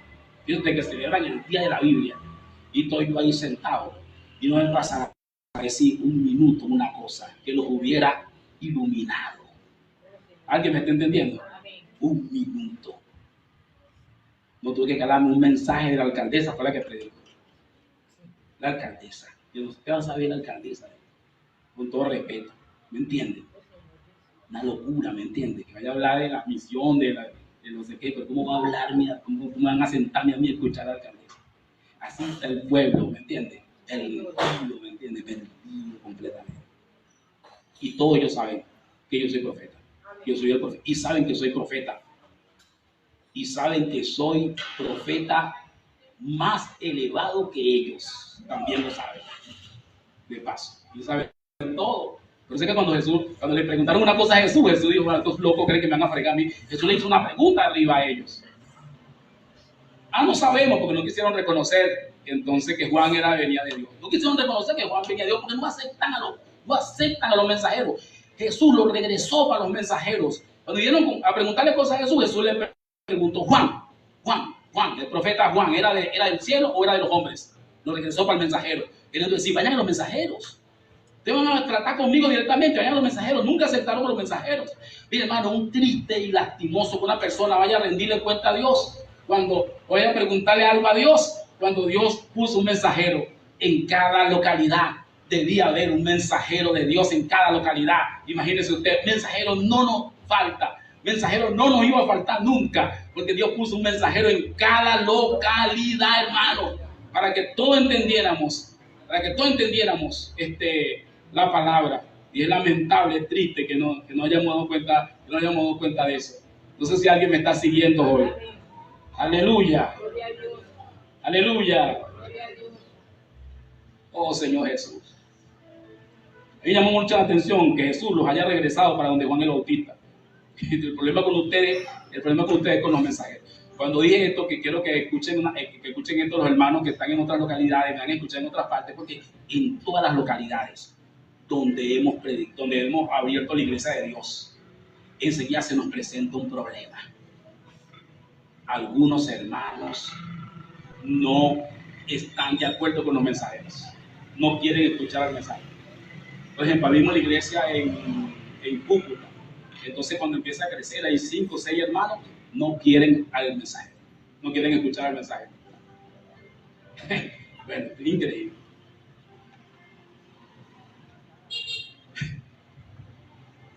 Entonces yo he sido fuerte, dándole instrucción a los ancianos y a los hermanos allí. Cuando un hermano no acepta a los mensajeros, entonces debe ser tratado drásticamente hasta que se aparte del grupo. O se aparta del grupo o entra. Pero no vamos a dejar que nadie perturbe la salud de la iglesia de Dios. ¿Alguien me está entendiendo? De ninguna manera. Esto no es una institución mundana como cualquier otra. No. Aquí hay un mensajero. En este caso, aquí en San José soy yo. Aquí hay un mensajero aquí en esta ciudad. Y esto no es un asunto político de que están de acuerdo, que están de acuerdo. Usted tiene que escuchar lo que el mensajero de Dios está diciendo. Eso es todo. Y obedecer lo que el mensajero de Dios está diciendo. Y Dios lo va a salvar, lo va a sanar, lo va a ayudar, lo va a guiar y lo va a arrebatar a usted a través de su mensajero. Porque su mensajero viene del cielo. Por eso le preguntó Juan, ¿vino del cielo o vino de los hombres? ¿Vino del cielo o vino de los hombres? Es lo mismo como hacer una pregunta a usted. ¿Y David Zambrano vino del cielo o vino de los hombres? ¿Dónde cree usted que vino? Ah, bueno, yo no sé, va a decir usted. Que si digo que vino del cielo, me van a decir que porque no le creíste. ¿Aló? Y si digo que no vino del cielo, entonces todo el mundo aquí me cae encima, no, que no está seguro. Voy a decir, oye, me está viendo que no viene del cielo. Entonces me dice, no, nosotros no sabemos. Entonces yo tampoco sé más nada. Yo tampoco sé más nada, ni voy a decir más nada a ustedes. ¿Aló? Eso es lo que dijo Jesús. Ustedes no saben, yo tampoco sé. Ahora nadie sabe nada, pues aquí. Nos cerramos el juego, nadie sabe nada. Usted no sabe nada y yo no sé nada. Gloria al Señor. Y mire, hermano, yo creo que en el mundo, la primera persona que identificó lo que iba a suceder con Donald Trump fui yo, en el mundo. Porque cuando lo pusimos por el Facebook, nadie hablaba de eso, nadie había visto nada de eso. En el mundo, ni siquiera estoy diciendo, porque ahora como vemos el mundo a través del Facebook, por eso me atrevo a decir así, como vemos el mundo a través de las redes, en el mundo, en el del 17, cuando identificamos a Donald Trump, ¿cómo será que me dio miedo cuando fui a Colombia decirlo en Colombia? Me dio miedo decirlo porque por favor, las iglesias tenían fui una iglesia que tenía la bandera de Estados Unidos atrás, la de Estados Unidos y la de Israel, el anticristo y el falso profeta atrás. Yo decía, si me vengo a decir aquí que Donald Trump puede ser el anticristo, estamos en pleno 2017. Si me atrevo a decir aquí va a decir, ¿verdad? Yo quiero estar aquí por lo menos un mes, y estaba alojado ahí en la iglesia. Imagínense usted, y aquí me van a correr el mismo día. En el mundo nadie sabía eso. Pero lo que no sabe el mundo, lo que no sabe el resto de la gente, lo saben los mensajeros. Porque la Biblia dice en Apocalipsis 2 y 3 que los mensajeros están en la mano derecha de Dios. Son estrellas que están en la mano derecha de Dios. ¿Me está entendiendo? Pues ellos saben todo. Por eso es que, porque viene de Dios, viene la palabra de Dios, la boca de Dios. ¿Me entiendes? Está en ellos saben todo. Todo lo que queramos saber, ¿saben? ¿Qué es lo que está pasando con el mundo? ¿Por qué nadie sabe nada? ¿Por qué no tienen mensajeros? ¿Qué pasó con los mensajeros? Los mataron, hermano. ¿Por qué los mataron? No le estoy diciendo lo que pasó en la plaza el viernes. Los mataron, hermano, porque no los quieren reconocer, porque por envidia, por religiosidad, por maldad, por lo que sea, no los quieren reconocer. ¿Alguien me está entendiendo? Se fueron de los mensajeros. Y cuando se fueron de los mensajeros, perdieron los mensajeros, prácticamente lo que Jesús le dijo, ustedes debieron haber escuchado a Juan. ¿Por qué no escucharon a Juan? Si hubieran escuchado a Juan, supieran quién soy yo. Porque Juan, cuando vio a Jesús delante de los discípulos, ante todo el mundo, dijo, he ahí el Cordero de Dios que quita el pecado del mundo. Y señaló a Jesús. Cuando lo reconoció, cuando lo vio, cuando Jesús fue al Jordán, Juan vio, porque era el mensajero de Dios, el profeta de Dios. Y cuando Juan vio al Espíritu de Dios que descendió sobre Jesús como una paloma y reposó sobre él y escuchó la voz en el cielo y dijo, este es mi Hijo amado en quien tengo complacencia. Por eso cuando Jesús le dijo, Juan, bautízame, Juan dijo, no, y en presencia del mismísimo Dios. Juan venía anunciando la venida de Jesús allí en el Jordán. Y decía, viene uno tras de mí, que yo no soy digno ni siquiera de desatar la correa de su calzado. ¿Cuántos dan gloria a Dios por eso? Porque el trabajo que hacía Juan como mensajero es el trabajo que estamos haciendo nosotros ahora como mensajeros. Juan preparaba el camino para que viniera Jesús por primera vez. Nosotros preparamos el camino para que venga por segunda vez. Todos los que no escucharon a Juan no pudieron ver a Jesús. Y todos los que no me escuchen a mí tampoco lo van a poder ver esta próxima vez. ¿Qué diferencia hay entre Juan y yo? Ninguna. Los dos somos unos pobres pendejos. Los dos somos. Cualquier persona. Los dos somos. Los dos fuimos enviados por Dios. Incluso cuando Jesús habló de Juan, después de la muerte de Juan, cuando vino a Jesús le dijeron, Jesús le preguntó a los discípulos, ¿qué salieron ustedes a ver al desierto? Y ellos dijeron, oye, un profeta, reconociendo a Juan como profeta, pero Jesús le dijo, no, más que un profeta. Y les voy a decir algo, dijo Jesús, de los que han nacido de una mujer, no ha nacido uno como él. Casi nada, ¿no? De todos los que han nacido de una mujer. ¿Cuántos han nacido de una mujer aquí? Todo menos Adán. Todo menos Adán. Adán fue que no metió en ese rollo. De los que han nacido de una mujer, no ha nacido uno como Juan el Bautista. Nada, igual, mejor dicho. Pero siguió diciendo y dijo lo siguiente. Pero en el reino de los cielos. ¿Cuál es el reino de los cielos? ¿Cuál es el reino de los cielos? Él es el más pequeño. Dando a entender que los mensajeros que venían eran más ungidos que Juan. Iban a tener más palabras que Juan. Iban a ser más poderosos que Juan.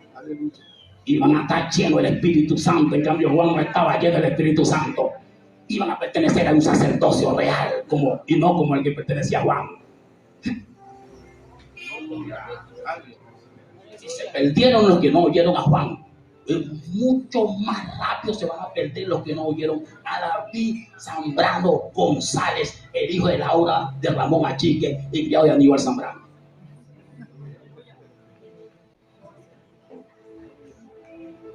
Se presentó el mismo cuadro, caballero.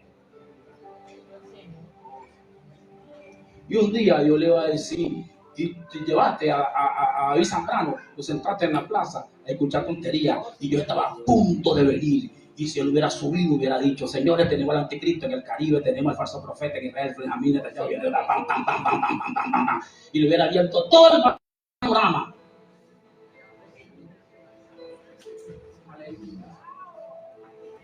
De mi segunda vez. ¿Qué le parece? ¿Cómo le quedó el ojo? Yo tengo una protesta con Dios permanente.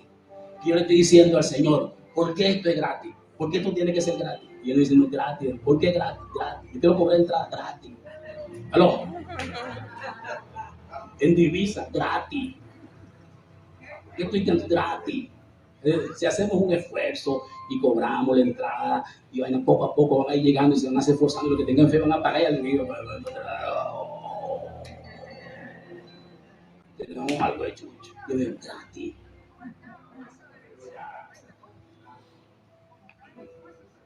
¿Aló? ¿Cuánto espera usted para ir a una entrevista? Si le dicen mañana, Juan Bautista está otra vez y está aquí en el intercomunal.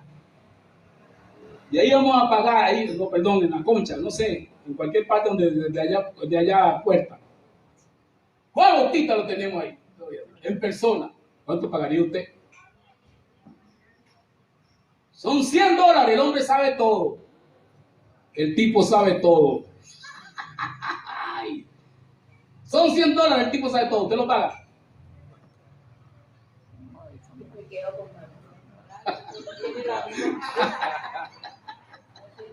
Eso es lo que están haciendo los evangélicos. Están yendo para atrás, ni siquiera no están yendo para atrás, ni siquiera con Juan Bautista. Están yendo para atrás, pero peor, ni siquiera con Juan Bautista. Están yendo para atrás a escuchar yo no sé qué cosa, y están perdidos, hermano. Pero tú sabes lo que es perdido. No sé quién está aquí hoy. Aleluya. Denle un aplauso al Señor, por favor, para que me anime. Anímeme. Aleluya. Anime bien, patito. Aquí. Gloria al Señor. Incluso yo me quedo sorprendido como estos hermanos porque ¿qué es lo que hay ahorita? Ahorita sucedió el mismo cuadro de Israel que sucediendo ahorita. Cuando Jesús llegó, encontró en el templo, lo vamos a leer más adelante. Jesús encontró a los fariseos sentados en la cátedra de Moisés. ¿Cuál es el rollo de eso? Que en la cátedra de Moisés debían estar sentados los profetas. ¿Qué hacían los fariseos sentados en la cátedra de Moisés? ¿Qué podían cubrir? ¿Qué podían llenar ellos si no eran profetas en esa cátedra? ¿Por qué estaban allí? Hipócritas, dijo Jesús, hipócritas, fariseos, sentados en la cátedra de Moisés, usurpadores. Hoy nosotros tenemos un poco de evangélicos que entonces sentados en la cátedra de Moisés. Los evangélicos están tan pasados, que ya ellos hablan de su idea, pues ellos tienen su idea y hablan de su idea como si la idea de ellos fuera gloria al Señor, como si la idea de ellos fuera lo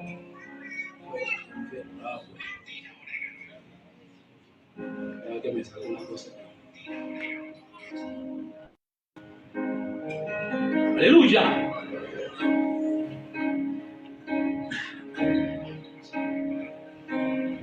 Acciona como si lo que está sonando fuera a pasar mañana. Lo que sea que tú le estás pidiendo, usted tiene que moverse como si mañana a las 7 de la mañana ese milagro va a estar en la puerta de tu casa. Si usted está orando por Pedro, espéralo en la puerta. ¿Alguien está entendiendo? Si usted está orando por una bendición de crecimiento, ensanche el sitio de su tienda. Si usted está orando por una visitación de Dios, comienza a creerlo, comienza a prepararte.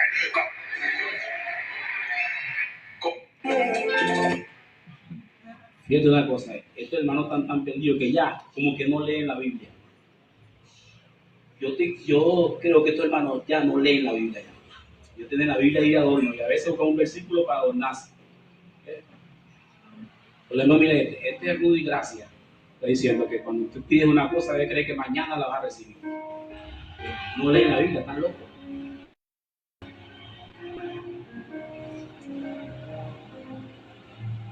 La Biblia dice que cuando tú pides una cosa, debes creer que ya lo recibiste.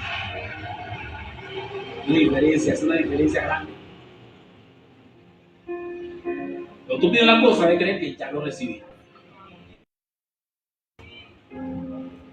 Me acuerdo el mensaje, el testimonio del hermano Paul Chuk, ese de la Guardia Vieja, Paul Chuk. Paul Chuk, cuando entendió eso, dice que se montó en el púlpito y dijo: Dios me hizo un milagro. Estaba pidiéndole a Dios una bicicleta, un escritorio, no sé qué otra cosa nombra él en el libro ese de la cuarta dimensión. No sé si ustedes lo vieron alguna vez. Y él dice: y Dios me ha traído la bicicleta y me trajo el escritorio, y me trajo no sé qué cosa. ¡Wow! La iglesia se gozó con él y aplaudieron y se gozaron. ¡Qué bueno, pastor, que recibió esa ayuda de Dios! Pero él dice que cuando salió de la iglesia, unos jóvenes se fueron tras de él para la casa. Cuando él iba llegando a su casa, los jóvenes estaban allí tras de él. Y él le pregunta a los jóvenes: ¿y qué vinieron ustedes para acá? Y vinimos a ver la bicicleta. ¿Aló? Entonces Paul Chuk le dice: ah, caramba, ¿vinieron a ver la bicicleta? Sí. Caramba, la cosa le puso difícil. Cuando entran a la casa, él se sienta con los jóvenes. Y los jóvenes le dicen: ah, pastor, muéstrame la bicicleta. Entonces él le predijo: ¿ustedes saben cuando una mujer está embarazada? Sí. Ustedes ven que la mujer, y ahí tiene, ¿verdad? El niño. Sí. ¿Y ustedes ven al niño? No, así tampoco van a ver la bicicleta. Pero está aquí. Dijo: estoy embarazado. Está aquí. Pero así es el creyente. El creyente cree que ya recibió. Usted lo ve como si fuera algo igual, pero no es igual. Decir que vas a recibirlo mañana es antibíblico, es incredulidad. ¿Cuál mañana? Oh, hermano, ¿cuál mañana? Está loco, ya lo recibiste. Todo lo que estabas pidiendo, ya lo recibiste. pero tengo rato que todavía tengo la barriga. Bueno, será, si es un embarazo será de 40 y yo no sé cuántas semanas, pero ya lo recibiste. Es una diferencia grandísima. Por eso yo digo, ellos no leen la Biblia, porque cualquier profeta, cualquier maestro, cuando se le ocurre una idea, enseguida se va para la Biblia. A ver si puede decir lo que va a decir, ¿entiendes? Y la Biblia enseguida lo va a recoger, la Biblia enseguida lo va a corregir. No, mañana no, tan loco. La Biblia dice que cuando 2 o 3 se ponen de acuerdo, deben creer que ya recibieron lo que están pidiendo. Dice que ya lo deben creer, ya, punto. Amén. Yo no sé qué está creyendo usted, qué está pidiendo usted, pero ahí le vino una palabra, le vino un rema para hoy, para que usted agarre. Debe creer que ya lo recibió. Bueno, este tipo de predicador, ¿de mañana qué? ¿Mañana qué? ¿Mañana qué? Mañana es muy tarde. Que vaya ensanchando qué. Ya recibiste lo que va a recibir, ya tiene que estar ensanchado. Lo que pasa es que ellos están convenciendo a la gente. Lo que pasa es que, ¿sabes qué pasa con estos predicadores? Que tienen un montón de gente un poco de tiempo ofreciéndole a la gente cosas que la gente no le ha venido y siguen sacándole plata. Eso es lo que les pasa. Que todavía siguen diciéndole y pacte. Y la semana que viene, tú vas a ver lo que está pasando en todas esas iglesias, en todos esos grupos. Entonces viene un predicador y hago un pacto para no sé qué, y se baja la gente la mula, la matada, no, mejor dicho, hasta los zapatos se los quitan y los ponen ahí. Y entonces la siguiente semana invitan a otro predicador, no invitan a ese porque ese se fue, pues ya se extorsionó, ese se fue. Entonces invitan a otro la siguiente semana y dicen, vuelva a pactar. Pacte, hoy es tu día. Oye, no era ayer, no hoy. Entonces mediante regresar mi ofrenda de ayer. Bueno, la de ayer es ayer, pero la de hoy es hoy. A la siguiente semana traen a otro, pacte otra vez. Oh, sí, me parece que a los predicadores les gusta tanto venir para Venezuela. Porque nada más en Venezuela la gente tiene tanta economía para pactar tanto. La ofrenda, sí, es verdad que una persona puede forzarse a dar de su dinero, de sus capacidades, todos los días, pero no engañado de que está pactando por nada, sino creyendo un gesto de amor y que está impulsando la obra de Dios. Y que está honrando a sus mensajeros o a sus obreros, creyendo que está haciendo la obra y puesto en la mano de Dios. Y diciéndole al Señor, dame las bendiciones espirituales, que son las que necesito. Gloria al Señor principalmente, porque yo sé que las demás cosas me van a venir como una añadidura. Carro, casa, salud, ayuda, esposa, alma, me van a venir en mi derecho legal, que me venga como tu hijo, en su adelanto no puede, que voy a recibir más adelante. Yo no tengo que hacer ningún pacto por eso. Yo ofrendo por amor, sabiendo, yo ejerzo mi generosidad, porque sé que estoy haciendo, pero no puede ser chantaje. Ya acá hay pacto para que tengas aquí. Eso está como la señora fue a un culto, a una iglesia que hacían culto los domingos en la mañana y en la noche. Entonces fue en la mañana y estaban reprendiendo al diablo. El Señor te reprenda, Satanás, te reprendo, te ato, te vuelvo a atar y te vuelvo a atar y te ato otra vez. A esto no lo grabé, porque Marcelino Sojo está haciendo una tremenda oración contra las maldiciones, contra yo no sé qué, contra yo no sé qué. Bueno, yo dije entre mí, Cristo no ha venido nada. Entonces, vamos a tener que invitar a Marcelino Sojo porque Cristo no ha venido. Si aquí no se ha roto nada y hay que reprender al diablo todos los días, entonces Cristo no ha venido. Y echando fuera el diablo. Entonces Cristo no ha venido. Una locura del diablo aquí. Es una diablura. Entonces viene la señora y viene en la mañana y atan al diablo en la mañana. En la noche, cuando ella va para el culto otra vez, el pastor dice, bueno, vamos a atar al diablo esta noche. Y la viejita pregunta, ¿cuándo se desató? Lo atamos esta mañana.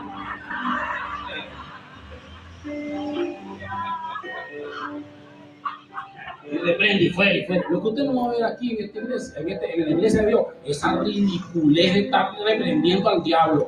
Es más, el diablo es usted algunas veces de paso, como si fuera poco. Esa ridiculez de estar reprendiendo a un diablo que ya nosotros estamos caminando por arriba de él. ¿Están aquí o se fueron? Basado en hechos reales, voy por una iglesia de Nocumare del Tuy. Basado en hechos reales. Me traen una hermana Y nadie vino mal encarada. Demoniada, me dijeron. No hay quien le saque ese demonio. El demonio es muy bravo. Bravísimo ese demonio. Es más, yo he visto demonio así como ese, caballero. Si tiene una fuerza. Cuidado que es agresivo. Pues sí. Basado en hechos reales. Yo sé que ustedes no me creen. Yo sé que ustedes me creen cuando yo hablo así. Cuando digo basado en hechos reales es porque no estoy hablando gallo. Estoy hablando la verdad. Amén. Entonces me traen la hermana. Ponen ahí frente a mí. Yo una vez estaba en Mónica. La agarré de una vez. La agarré de una vez. La agarré por el cuello por si acaso. Porque si no es cómica la neutralizo. Y le hablé en el oído. Le dije, en primer lugar, tú no estás endemoniada. ¿Tú eres cristiana? Sí, entonces ¿cómo estás endemoniada? Tú no estás endemoniada. Hazme el favor y cálmate, siéntate. Cuando termine el culto yo voy a hablar contigo. Y la llevé. Se sentó.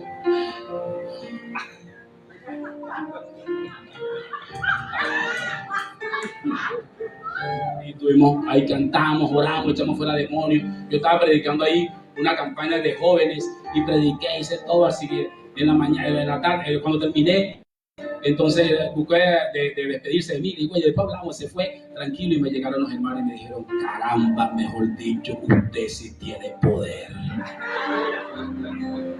Yo le dije, ¿por qué? Porque yo había visto gente poderosa. Mire, ese demonio, tenemos meses buscando echar fuera ese demonio. Y yo he visto gente con tanto, pero usted llegó suavecito, total que me hice famoso allá. El hombre que echa fuera demonios, me decía. Ahí está el hombre. Llegaban, el hombre se echa fuera demonios. Yo.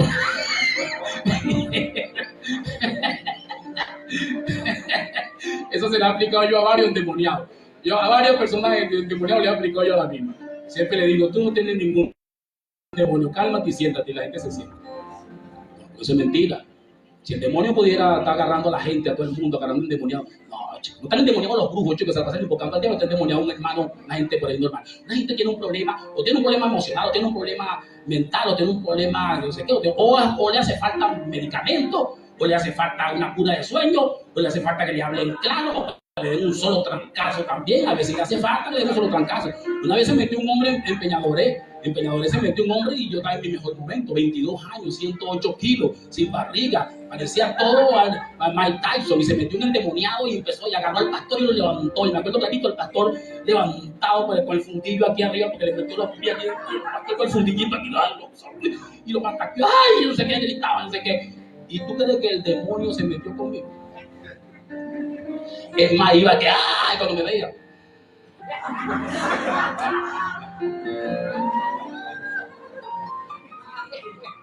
Una niña allá allá en Acevedo, de pronto apareció con unas manifestaciones, a hablar mal, a hablar sola.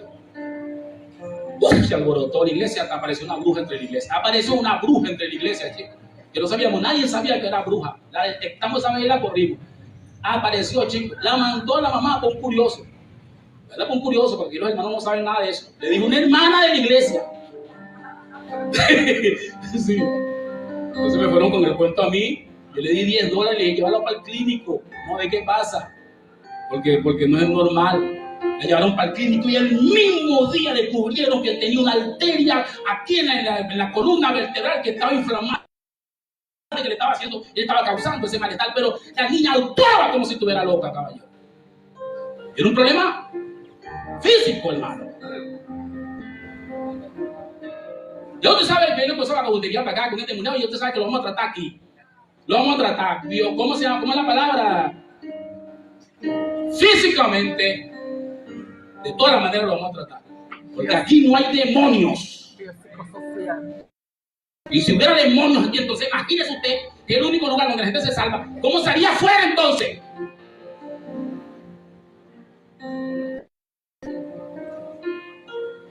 Vengo para acá y los demonios ustedes lo abandonaron. Cuando en el mismo momento que usted dijo, voy a buscar a Dios, los demonios se fueron huyendo, gritando. ¿Saben por qué? Porque Jesús atormenta a los demonios. Los demonios no atormentan a los hermanos. Es Jesús que le atormenta a los demonios. Se atormentan y se van. Y la iglesia de Dios, no, la iglesia de Dios. La iglesia de Dios no es cualquier cosa, hermano.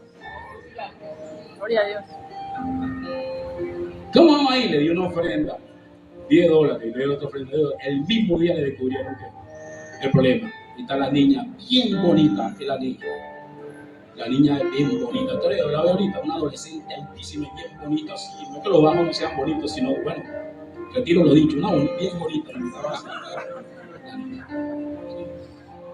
Y ya le iban a llevar como un curioso. Si hubiera estado en el mundo, si no hubiera estado en la iglesia de Dios, lo hubieran llevado como un curioso, si hubiera estado en un curioso por ahí. ¿Qué le parece? Se fueron, están aquí todavía.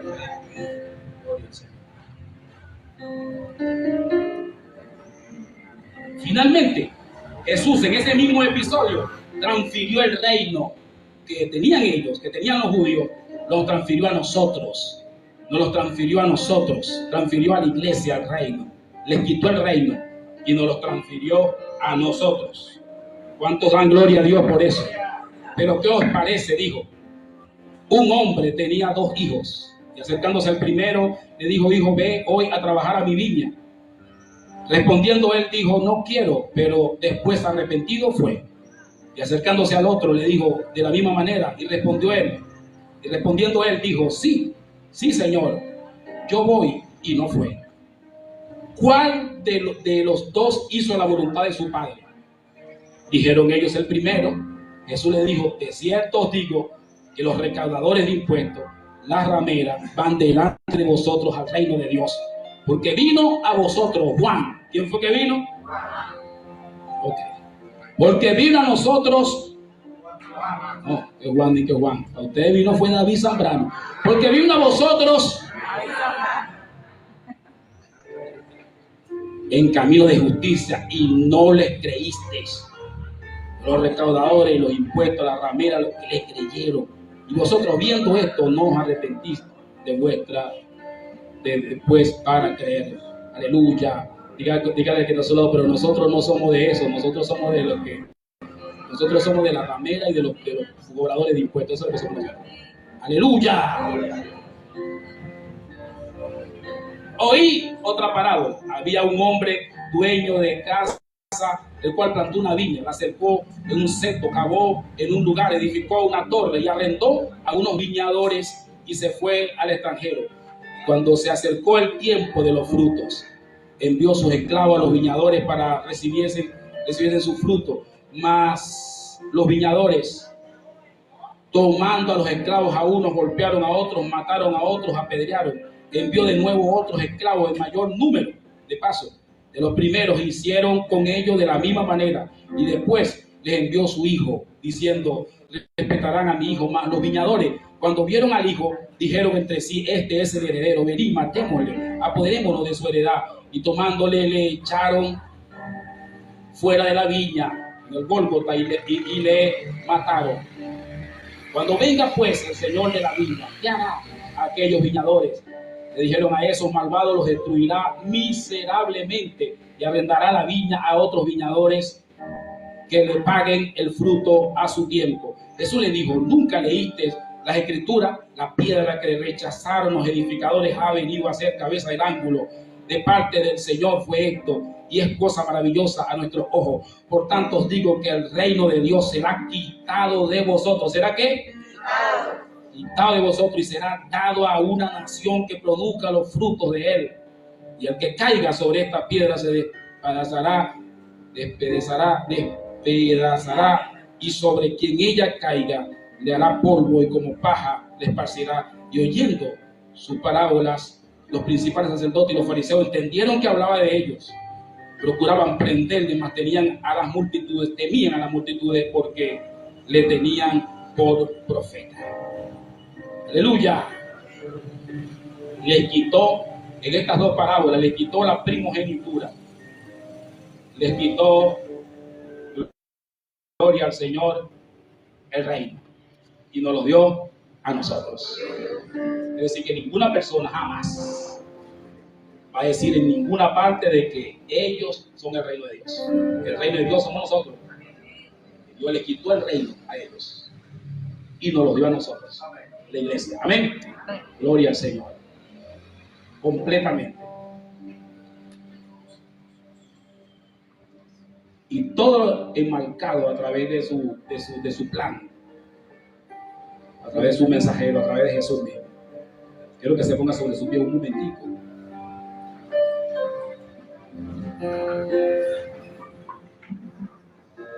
Repartimos los elementos de la cena.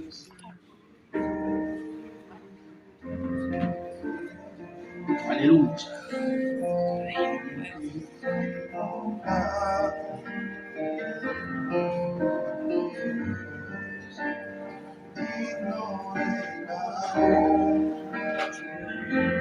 Aleluya.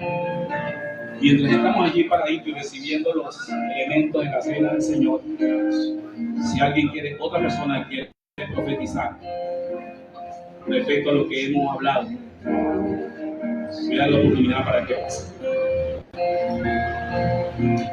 Santo, santo, santo es el Señor, reinas por los siglos por poder.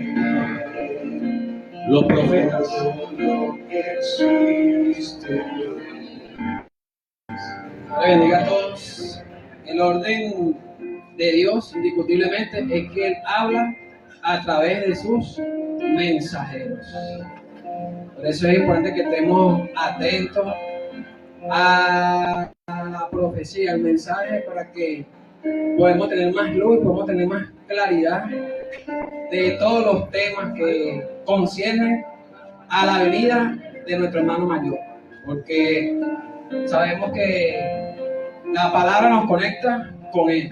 Sabemos que el mensaje nos da la oportunidad de que podamos convertirnos en vencedores. Así es sencillo. gloria a Jesús. ¿Alguien más?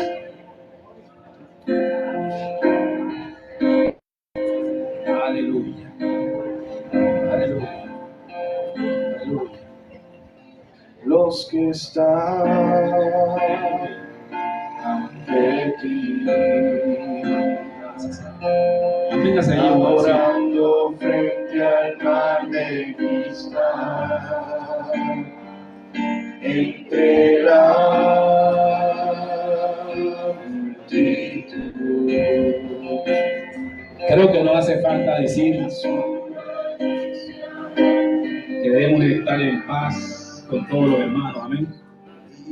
Perdonar si algún hermano ha cometido una falta contra nosotros o si nosotros le hemos cometido contra algún hermano, perdonar, pedir perdón. Y mi voz oirás entre las multitudes. Gracias.